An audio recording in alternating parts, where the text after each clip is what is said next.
Dwyer Schlecke, Bill Schlecke, is back. Well, Welcome back, Bill. he really Thanks a hasn't lot. been anywhere. Well, he he was. I just haven't been here. Yeah. Right. Well, he was somewhere. He's somewhere. He was in existence. I was actually working somewhere. Oh, well, that's... So the shout out first to my gorgeous massage therapist, Kristen Van Dam Land, who listens every week religiously. Well, I saw her outside her house yesterday. And someone who is brand new to listening, because he says he wasn't going to listen, and it's Brian Funston, the manager at the Country Club. So how's he Jackson, going to hear my you good if friend. he's not going to No, listen? he said he would listen if I gave him a shout out this morning. So now, and once he listens to the show, he'll be a religious listener thereafter, I'm sure. Boy, Brian's been there a long time. Yes, he has been, and he does an absolutely superlative job. And I'm not just saying that just to you know. Oh, yeah. Proud of? No, he's No, he's done He's a a good phenomenal guy. job out there. He really is. He needs to relax a little bit. Although he's been fishing. No, he's doing great. And anyway, I hope he's listening and appreciates the shout out. And I have to say my ego was broken because one of our listeners, whose name will remain unmentioned, Steve, said that he enjoys listening to Bill, and that what did he say? You He said I actually talk about something of substance, whereas you just talk about city stuff. So we should have a No. we should have a competition or something. We should have a fan page. No, I don't want a You have competition your with my spouse. That's the last thing I want. Don't okay? compete with a lawyer. Or with your husband. Same thing. Yeah, and husband shouldn't compete with his wife. In this It's case, a losing no. battle. It is. Yeah, For definitely. whom? No For winners. the husband. Oh, yeah, okay. Both. Yeah, right. I Women agree. are usually a little quicker. So what's going on, Laura? Okay, well, let's talk about placemaking. The Jackson Association of Realtors has a grant for $2,000 that came from the Michigan Association of Realtors. And we have matching money from the Jackson Community Foundation. 4,000. So we have a pot of gold of $4,000 right now. I would love to have some other private money to add to that pot of gold, and we have applications. People can make applications to create a place. And placemaking is taking the characteristics of a neighborhood, a park, some place within the community, and making it more attractive and a place desirable for people to go and enjoy. So we have until June 28th for So improvements. improvements. Yep. Yeah. Well, more than improvements, we want it to be pizzazz. Pizzazz is a good word for placemaking. It's a draw to people. They want to go sit and have a cup of coffee. Could be a place they go sit and have a cup of coffee. Okay. Could be concrete. I keep using this as an example because I've seen it. Concrete tables, so no one can steal them, in an alleyway downtown that has a chess painted on it. You know, the chess set painted on it, and you bring your chess pieces and. So is let this them play essentially chess. for business or? No, it could be private individuals, could be nonprofit organizations, Oh, okay. could be, Little League. It could be any kind of group, and it can be anywhere in Jackson County. Okay. And it's to create a place that draws people, is aesthetically appealing, interesting, and So has pizzazz. Green. Realtors will give out the money? With the association is going to take the applications that come in, and you can call us. We'll make it simple because I don't know everybody's phone numbers. 780-3800, and I can tell you more about it. I can get you the application, and the group submits the plan. They have to have a realtor involved, so if you don't know a realtor, we can get one. We've got realtors waiting in the wing to help people with their groups or their projects.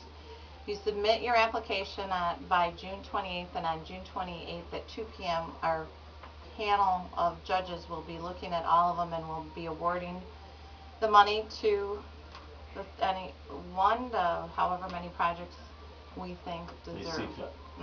Yep. So it's kind of a really cool Placemaking. placemaking. I did a story on it last week, but I really Weren't sure. It's the wasn't new quite. initiative by our governor. He's really people want to bring businesses to communities that are attractive and are vibrant, and that's what placemaking is, an attractive, vibrant area. Okay.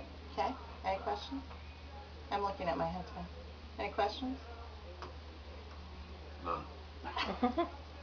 Okay, so the next cool thing we've got going is we're helping the Fitness Council with what's called the Amazing Race at Jackson. And it is going to be on August 17th. We're looking for sponsors and teams of 2.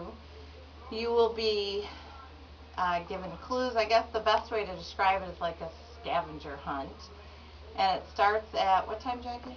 1. 1 o'clock, Yeah. but registration's earlier. And there's an after party at the amphitheater at 5 o'clock, 5 to 9. We're going to have bands and food. And so if you don't want to participate or can't sponsor, you can certainly Go to the come party. to the party. And anything above the cost will go right to the Fitness Council. And it is going to be a lot of fun. There's going to be a lot of pop-up clues. It's going to be a continuous adventure from the day we start getting the first teams, and we've got quite a few people interested, and we need more. So is that how you're raising money? Sponsors, title sponsors, event sponsors, food sponsors, backpack sponsors. I think Derek Dobies has already agreed to be a backpack sponsor and a spot sponsor. So wherever he picks a spot, there's going to be an activity that people will go to. You'll be walking, biking, taking the bus, and a little bit of canoeing. It's going to be a lot of fun. You should do it, Greg. When is it? August 17th. Oh, You're at the races? You're doing the Tough Mudder thing, aren't you? Yeah. That's I think what's so. up. I think that's the Actually, day. it's the same weekend as the Pure Michigan race. But this is a Pure Jackson event. What's the Okay. Pure Michigan race? Pure Michigan MIS race. Oh, Pure Michigan sponsors it. Just like what was the one that just went on It's Quicken Loans. Quicken Loans. Thank you. That's good for someone who doesn't even follow NASCAR. I was out at the airport the other day. Oh. Yeah. So that's call us 780-3800 for more information, or the Fitness Council, but I don't know their number. I'm sure they're easy. to find. 2-person teams though, right? 2-person teams, $80 a team. Sponsor levels start at $100 and go up from there. It's 75. Oh, I guess we have a 75 pop-up sponsor, so very affordable. Help us out. Okay, so now let's get you involved a little bit, Bill. Sure. Let's talk about maintenance of a property, a rental property. There was a horrible thing that I had experienced. It was just devastating. House had 7 dogs. Hadn't been let out at least since February.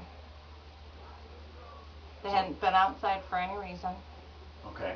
Okay. Yeah. Are you visualizing what's happening on the inside of this house?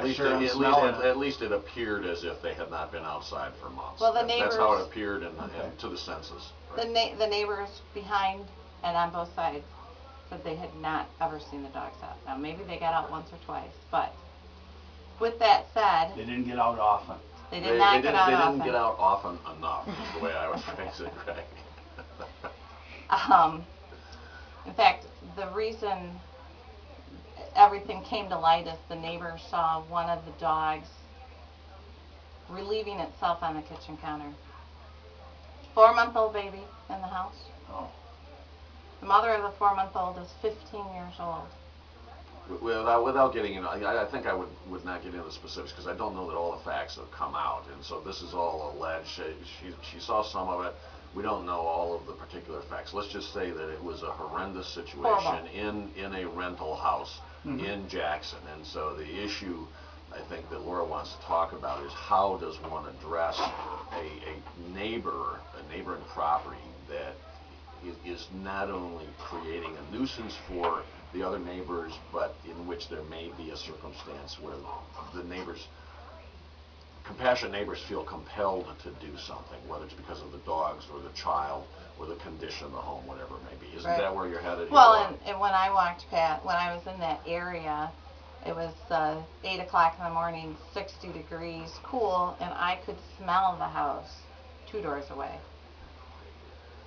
And it was going to be an 80-degree day that day. And So those are nuisances. So Laura was asking the people at the city, and you have a variety of agencies that would be involved. involved. You've got the Department of Human Services, I think DHS. For the You've got baby. the city. You've got the city police. You've got the animal control people.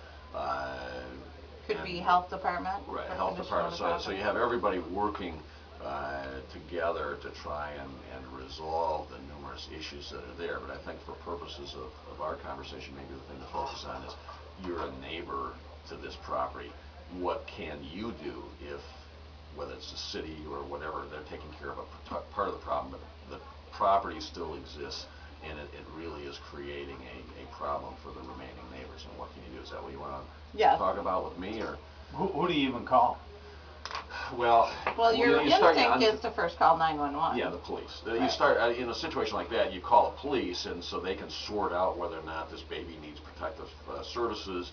You can sort out what's going to happen with the dogs, because I think your ordinance says you can't have more than 3 dogs, and even then they have to be well taken care of. Then you've got the health issue inside the property. So you start with the police and work from there, and the police will assist the So just people. the 7 dogs, Bill, Betty. right there was enough to call the police. Yes, absolutely. Sure. Absolutely.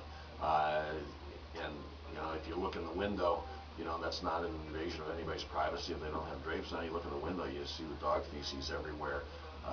As a neighbor, I'd have an obligation to call as well, because I have now a health issue for all of the adjoining properties. Plus you have, just based on, these are minor issues based on the other issues, mice and cockroaches. Rats, all sorts of Yeah. vermin.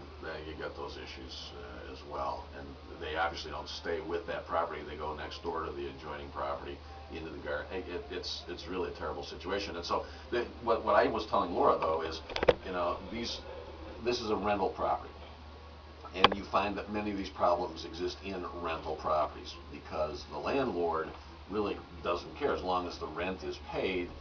The absentee landlord particularly, and I'm not trying to paint all landlords with this broad brush, but We have a lot of good landlords. If you're a landlord and this problem exists, the neighbors complain about the tenants, the police come out and deal with the tenants, but our law does provide that where a nuisance is being maintained, it is not just the tenant who has liability for that nuisance, but also the owner of the property. So if push really comes to shove and the situation is bad enough, what the neighbors can do is actually bring a lawsuit on the basis of a common law nuisance to stop or enjoin the nuisance, to get rid of the nuisance. And that's where this could head, although I think the city is addressing it satisfactorily, and the property will end up being condemned, and the city's addressing it in a manner that they can address it. Right. Whether or not it goes quick enough may be an issue, or whether or not it goes all the way through. Who knows? Is the landlord culpable? Yeah, absolutely. When the landlord What if the allows landlord the tenants didn't know that there were 7 dogs in there? I'm not sure how he couldn't know, but Well, I guess. But you now put the landlord on notice. You say to the landlord, look, your property constitutes a notice because your tenants have 7 dogs in the property. Your property constitutes a nuisance because the dogs are not being allowed out and there are dog feces everywhere in that property. So you put the landlord on notice. Let me give you a good example. I've got another case involving a huge dead tree on an adjoining property owner's property. Limb falls off the tree, damages the garage on the property next door. Our law says that the property owner of that dead tree isn't liable for it unless the owner of that dead tree knew that it was dead and created or was a hazard. So now, though, that the incident has happened, the owner is on notice that the dead tree constitutes a hazard. Now the owner has a responsibility to remove that tree. And if the owner doesn't, the adjoining property owner, whose property may now be damaged again in the future, has an ability to bring a lawsuit to stop the nuisance of the tree. Same principle exists. You can't maintain those sorts of nuisances or hazards on your property to the detriment of others. Is it assumed if I have a dead tree and I can see it out my kitchen window every single day that I know it's a dead tree and there I'm on notice? But there's another case that you've talked about where the dead tree was in the back of the property line and it was a heavily wooded Right. The site. owner has to know that that hazard exists, and in the case I'm talking about, the owner of the dead tree actually received a notification from the city a year or so ago that the tree was dead and needed to be removed. The owner didn't remove the tree, so then any incident that happens after that, the owner has liability. Mm-hmm. So But same thing's true in your situation where the 7 dogs are being maintained. The landlord has a responsibility as the owner of the property to assure that his property does not constitute a nuisance. And what if the landlord knew from previous tenants that there were hazards on his property? Like a former meth lab is usually what's happened. Well, no, like the porch is falling down, and previous tenants have complained about certain conditions of the property, and nothing was repaired. Landlord is now negligent. If the landlord knew of a hazardous condition, failed to take steps to remedy it or to warn anybody else of the hazard to stay away, then the owner almost certainly is negligent for failing to address the situation. In order to create a duty on the part of the landlord has to know of the problem, or has to have reasonable cause to know of the problem. So once he's notified by the tenant or the former tenant that this problem exists, the landlord's going to have liability to anybody injured in the future as a result of it. So has anything happened? Yeah. The people are out of the property. Okay. Dogs are out of the property. The dogs are out of the property. Babies out of the property. I don't know. I've had some people, heads of departments, calling me but we've been playing telephone tag, so I don't know. I assume the city's contacted the landlord, tell the landlord that the landlord's got to clean the place up. That would be the next step. And if the landlord How doesn't, do you clean up a house full of pieces that has been there starting at least in February? We know for sure that it started in February. cleaning up any other mess.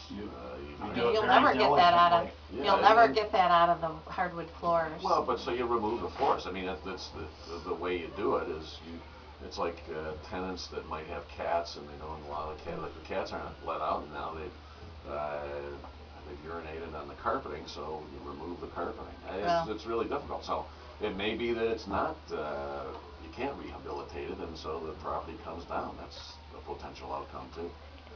But the point I'm making is, if you have neighbors who are like that, you can bring an action for a private nuisance. Well, and whether they have garbage, Whatever overflowing. I mean, it doesn't matter what it is. I mean, I think you have someone who's got 15 cats in an owner-occupied.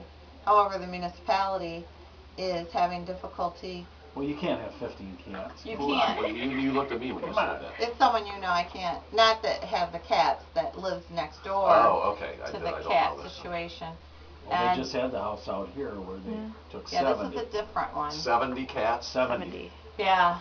Holy mackerel. They're at the Humane Society right now. They're giving away 2 for 1. Are they really? Oh 2 my for 1. goodness. Wow. That's sad. That was really sad. And the dogs situation, the 7 dogs, I don't know what happened to 4, but I know where you're talking about. and I've heard, rumor has what happened to 3, and it was not humane, and I'm just really sad about it. It's just awful. They were pit bull terrier mixes, so I don't know if that's good or bad, but Any happy news? any happy news, the placemaking and amazing Oh. race, those are She very, started very with a cool. happy news. I should Well, have but ended actually, this incident turns out to have a happy ending in that, the child is now being taken care of, the dogs are out. I mean, so the steps are being taken by the city to remedy the situation. And so I think that is going to lead to a good conclusion as well. And it's not an uncommon problem. I mean, lots of neighbors have lots of problems with their other neighbors. So call the police. Well, start with 911. Yeah, if it's that kind of situation, I noise. I don't know where else you would start, or call, if it's in the city, call your council person. Well, 911, that's... Well, but I mean, there's certain nuisances. If it's overflowing garbage, you wouldn't call 911. You'd call Right. First of third all, floor of City Hall. I talk to the neighbor first of all. Yeah. Okay, but if it's Well, maybe not. A lot excessive of neighbors noise, don't wanna- disturbances, that sort of thing, that's when you call 911. Right. This sounds like child endangerment. Absolutely. that Well, was- that's what precipitated Laura's If initial in doubt, concern. call 911. They should be able to steer you in the right direction. We have a price reduction at 301 Ridgeway. Really nice, cool house, 2 bedrooms, 1 bath, 68.5, 870 square feet. And then Jackie and I are doing open houses this weekend. Sweet. And 1 to 2:30, both of them. 1105 East Kimmel, which is a nice tri-level with large rooms and a 2-story garage. $139.9, 3 bedrooms, 1.5 baths, and then a very cool log home on Clinton Road, 4328 Clinton Road, 3 bedrooms, 2 bedrooms with a loft, let's say, 2 full baths, and a very neat guest cottage. It doesn't have plumbing in it, but it'd be a great place to read a book. $199.9. Both those open houses are 1 to 2:30. And I have one thing to add, and that is, I won't be at those open houses. If you want to know where I will be on Saturday, Google That's a Sunday. That's a Sunday, not Saturday. Never mind. So Air don't Combat You USA. can tell them where you're going to be, but Google Air Combat USA. Do it. It's an interesting. 780-3800. Website is thinkingrealestate.com. Placemaking, Amazing Race, got some cool stuff. Call me, and houses I need listings.